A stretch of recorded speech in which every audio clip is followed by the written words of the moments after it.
The battle over gun control rages on, and today one of America's oldest companies took a stand. GE, whose headquarters happens to be just 35 minutes from the site of the Sandy Hook Elementary shooting, just tightened rules on providing financing to firearm retailers. And this just a week after the Senate knocked down an amendment for expanded background checks on gun purchases. For someone who knows a whole lot about politics and business, we're joined by David Plouffe, former senior advisor to President Obama.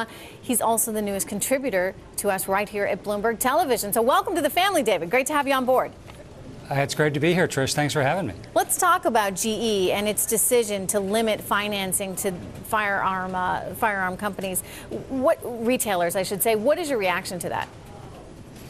Well, as you mentioned, GE is obviously headquartered just in the shadows of Newtown. And, my understanding is this is a pretty small percentage of their portfolio, obviously. But I think everyone in America, companies, finance companies, elected officials, governors, mayors, are reacting to what happened in Newtown and Aurora.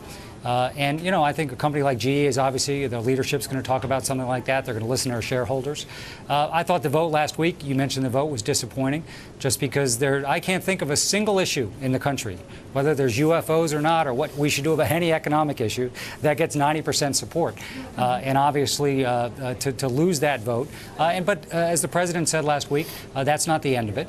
But I think there's been a lot of soul searching after Newtown. Companies like GE and others are deliberating what they're going to do. But, this is it's a tough issue, obviously. People have very strong feelings. Yeah. My sense is over time, things like background checks, though, it's such a common sense thing to do. I'd be surprised over time if it's ultimately not successful. I guess one of the other questions that people have now is, in light of Boston, in light of that city being locked down, might it actually hinder this debate in some ways? If you're someone who believes that you should be able to have a gun for self-protection, you probably got more fuel for your argument as a result of Boston. Well, we'll have to see. Obviously, we're all still, reflecting on what happened last week, and we're following the legal proceedings closely. But, my sense is that there is, you've got broad support amongst National Rifle Association members, amongst Republican voters, Democratic voters, independents on this issue of background checks. Some of the other issues get a little more complicated. But listen, we live in an age of technology. So the notion that we couldn't, very quickly in a way that doesn't overly burden people, check to make sure we're selling, guns, not to people with any kind of history that would suggest they might commit violent acts. It's just in the year 2013 is a common sense thing to do. Well, it seems like it's become so political. You say it's a common sense thing to do, and I think most people wouldn't argue with that idea. I mean, you don't want to put firearms in the hands of crazy people.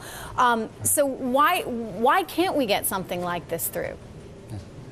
Well, I think, it's interesting. You saw a state like Colorado, which is no liberal bastion, passing a package similar to what the president proposed.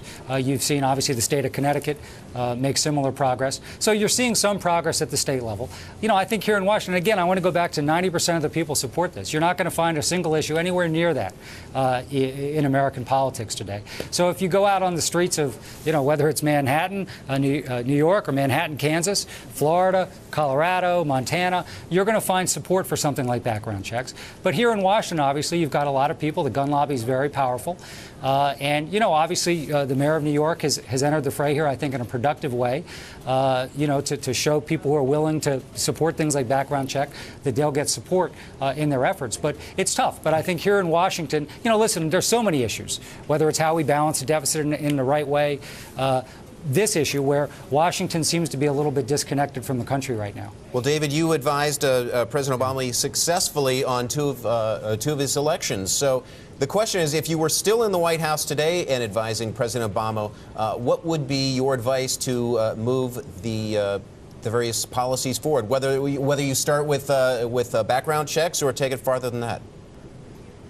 Well, obviously on background checks, I think a lot of the senators who supported, including our opponent from 2008, John McCain, said that, they're going to come back to that issue. And so I think there needs to be discussion and strategy about the best way to do that. Obviously, we have an opportunity to pass immigration reform, which is going to be so important for our economy. You go out to California or Silicon Alley in New York, or, what employers say is they need more engineers.